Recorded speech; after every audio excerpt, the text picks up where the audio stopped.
Happiness is the journey, not the destination. Happiness ಅನ್ನೋದು ಜೀವನದ final destination ಅಲ್ವೇ ಅಲ್ಲ ಗುರು.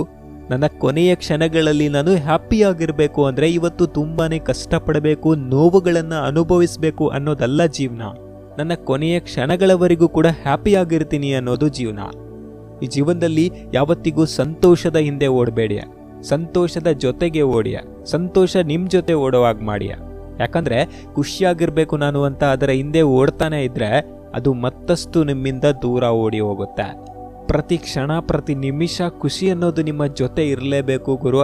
ಸೊ ಒಂದು ಸಕ್ಸಸ್ಫುಲ್ ಲೈಫನ್ನು ಲೀಡ್ ಮಾಡೋದಕ್ಕೆ, ಒಂದು ಹ್ಯಾಪಿ ಲೈಫನ್ನು ಲೀಡ್ ಮಾಡೋದಕ್ಕೆ ಏನು ಮಾಡಬೇಕು ಅಂದರೆ ಗ್ರ್ಯಾಟಿಟ್ಯೂಡ್ ಮತ್ತು ಹಾರ್ಡ್ ವರ್ಕ್ ಇರಬೇಕು.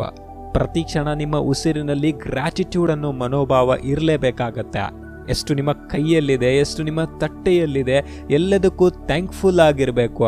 ಇದ್ರಲ್ಲೇ ಇರ್ತೀನಿ ಅನ್ನುವಂತಹ ಆಟಿಟ್ಯೂಡ್ ನಿಮ್ದಾಗಿರಬೇಕು. ಪ್ರತಿದಿನ ನಿಮ್ಮ 100% ಫೋಕಸ್ಸನ್ನು ನಿಮ್ಮ ಕೆಲಸದ ಕಡೆ ಕೊಡಿ. 100% ಫೋಕಸ್ಸನ್ನು ನಿಮ್ಮ ಕೆಲಸದ ಕಡೆ, ನಿಮ್ಮ ಜೀವನದ ಕಡೆ ಕೊಡ್ತಿದ್ದೀರಾ ಅಂತ ಅಂದರೆ ಖುಷಿ ಬಂದೇ ಬರುತ್ತೆ ಗುರು.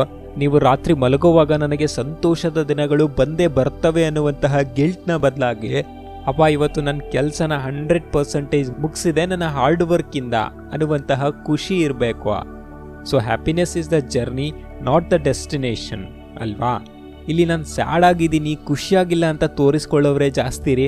ಡೈರೆಕ್ಟಾಗಿ ಸಿಕ್ಕಾಗ ಅಥವಾ ಈ ಸ್ಟೇಟಸ್ಗಳಲ್ಲಿ ನೀವು ನೋಡ್ತಾ ಇರ್ತೀರಾ ಬರೀ ಸ್ಯಾಡ್ ಸ್ಟೇಟಸ್ಸೇ. ಗೊತ್ತಿಲ್ಲ ಅವ್ರ ಜೀವನದಲ್ಲಿ ಏನು ನಡೀತಾ ಇದೆ ಅಂತ. ನಮ್ಮ ಮೆಂಟಾಲಿಟಿನೇ ಹಾಗೆ, ಯಾವತ್ತೂ ಪ್ರಾಬ್ಲಮ್ಸ್ಗಳ ಮೇಲೇ ಅಟ್ರಾಕ್ಟ್ ಆಗ್ತೀವಿ. ಸೊ ಒಂಚೂರು ಪಾಸಿಟಿವಿಟಿ ಕಡೆಗೂ ಗಮನ ಕೊಡಿ ಬಾಸ್. ಆ್ಯಂಡ್ ನಮ್ಮ ದುಃಖಕ್ಕೆ ಕಾರಣನೇ ಇನ್ನೊಬ್ಬರಿಗೆ ನಮ್ಮನ್ನು ಕಂಪೇರ್ ಮಾಡಿಕೊಳ್ಳೋದು. ಬೇರೆಯವರ ಸಕ್ಸಸ್ ನೋಡಿ, ಬೇರೆಯವರ ಜೀವನವನ್ನು ನೋಡಿ ಉರ್ಕೊಳ್ಳುವಂತಹ ಕ್ಯಾರೆಕ್ಟರ್ ಇರಬಾರ್ದು. ಅವನು ಜೀವಿಸ್ತಾ ಇರುವಂತಹ ಜೀವನ ನನಗೂ ಬೇಕು ಅಂತ ಅನ್ಸಿದ್ರೆ ಅದಕ್ಕಾಗಿ ಕಷ್ಟಪಡಿ ಬಾಸು. ನೀವು ಎಷ್ಟೇ ಸಂಪಾದನೆ ಮಾಡಿ, ಎಷ್ಟೇ ಸಕ್ಸಸ್ಫುಲ್ ಆಗಿ, ನಿಮಗಿಂತ ಒಂದು ಕೈ ಮೇಲೆ ಯಾರಾದರೂ ಇದ್ದೇ ಇರ್ತಾರೆ. ಇದೊಂದು ಚೈನ್ ಸಿಸ್ಟಮ್ ಇದ್ದಂಗೆ. ಸೊ ಡೋಂಟ್ ವರಿ, ಇದನ್ನು ನೋಡಿ ಕುದಿಯುವಂತಹ ಅಗತ್ಯ ಇರೋದಿಲ್ಲ. ಇದರಿಂದ ಇನ್ನಷ್ಟು ನಿಮ್ಮ ಹ್ಯಾಪಿನೆಸ್ ಅನ್ನೋದು ಸತ್ತೋಗ್ಬಿಡುತ್ತೆ. ಸೊ ಜಸ್ಟ್ ನಿಮ್ಮಷ್ಟಕ್ಕೆ ನೀವು ಕಂಪೇರ್ ಮಾಡಿ. ಮೊದಲು ಹೇಗಿದ್ದೆ ನಾನು, ಇವಾಗ ಹೆಂಗಿದ್ದೀನಿ ಮತ್ತು ಇನ್ನು ಮುಂದೆ ಹೇಗಾಗಬೇಕು ಅನ್ನೋದ್ರ ಬಗ್ಗೆ ಚಿಂತನವನ್ನು ಮಾಡಬೇಕು. ಏನಾದರೂ ಚೇಂಜ್ ಆಗಿದ್ದೀನಿ ಅನ್ನೋದಾದರೆ ಅದೇ ಅಲ್ವಾ ಹ್ಯಾಪಿ ಲೈಫ್ ಮತ್ತು ಸಕ್ಸಸ್ನ ಮೆಜಾರಿಟಿ ಫ್ಯಾಕ್ಟರು. ಯಾವಾಗಲೂ ನಿಮ್ಮ ಬೆಳವಣಿಗೆಯ ಬಗ್ಗೆ ಯೋಚಿಸ್ತಾ ಇರಿ. ನಾನು ಬೆಳಿಬೇಕು ಮಗ, ಬೆಳಿಬೇಕು ಅಂತ ನಿಮ್ಮ ಹೃದಯ ಹೊಡ್ಕೊಳ್ತಾ ಇರಬೇಕು. ಏನೇ ಕೆಲಸ ಮಾಡಿ ಮನಸ್ಫೂರ್ತಿಯಾಗಿ ಮಾಡ್ತಾ ಇರಿ, ಬೆಳೀತಾ ಇರಿ ಅಷ್ಟೇ. ಇದನ್ನು ನಾನು ಯೂಟ್ಯೂಬಿಂದ ತುಂಬ ಕಲ್ತಿದ್ದೀನಿ. ಯಾಕಂತಂದರೆ ತಕ್ಕಮಟ್ಟಿಗೆ ಪ್ರೆಷರ್ ಇರುತ್ತೆ.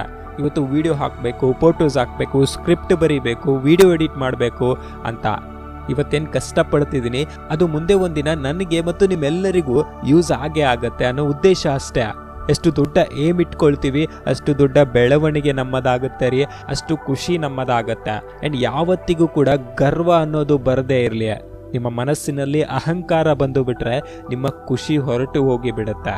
ಯಾವಾಗಲೂ ಹಂಬಲ್ ಆಗಿರಬೇಕು, ಭೂಮಿ ಮೇಲೇನೆ ನಿಂತ್ಕೊಂಡಿರ್ಬೇಕು, ಆಕಾಶ ಮುಟ್ಟುವಂತಹ ಕೆಲಸ ಮಾಡಬಾರ್ದು. ಅದಕ್ಕೆ ಹೇಳ್ತಾರೆ ಅಹಂಕಾರ ಅನ್ನೋದು ಕಾಲ ಕೆಳಗೆ ಇರಬೇಕು ರೀ. ಒಂದು ವೇಳೆ ಅದು ತಲೆ ಮೇಲೆ ಬಂದರೆ ಯಶಸ್ಸಿನ ಕಿರೀಟಕ್ಕೆ ಅಲ್ಲಿ ಜಾಗ ಇರೋದಿಲ್ವಂತೆ ಅಲ್ವಾ. ಸೊ ಹಾಗಾಗಿ ಇವೆಲ್ಲ ಮಾತುಗಳನ್ನು ನೀವು ಒಂದು ಚೂರು ಅರ್ಥ ಮಾಡಿಕೊಳ್ಳೋದಕ್ಕೆ ಪ್ರಯತ್ನ ಪಡಿ. ಅರ್ಥ ಆಗಿದ್ದೇ ಆದರೆ ಒಂದು ಅದ್ಭುತವಾದ ಜೀವನದ ಕಡೆ ನೀವು ದಾಪುಗಾಲನ್ನು ಇಡ್ತೀರಾ ಅನ್ನುವಂಥ ಉದ್ದೇಶದೊಂದಿಗೆ ಈ ಒಂದಿಷ್ಟು ಮಾತುಗಳು ನಿಮಗೆ ಹೊಸದನ್ನು ಕಲಿಸಿಕೊಟ್ಟಿವೆ ಅಂತ ಅಂದ್ಕೊಳ್ತೀನಿ. ಸಿಗೋಣ ಮತ್ತೊಂದು ವಿಡಿಯೋದಲ್ಲಿ. ಅಲ್ಲಿವರೆಗೂ ನೋಡ್ತಾ ಇರಿ ಸ್ಫೂರ್ತಿ ಮೀಡಿಯಾ. Thank you.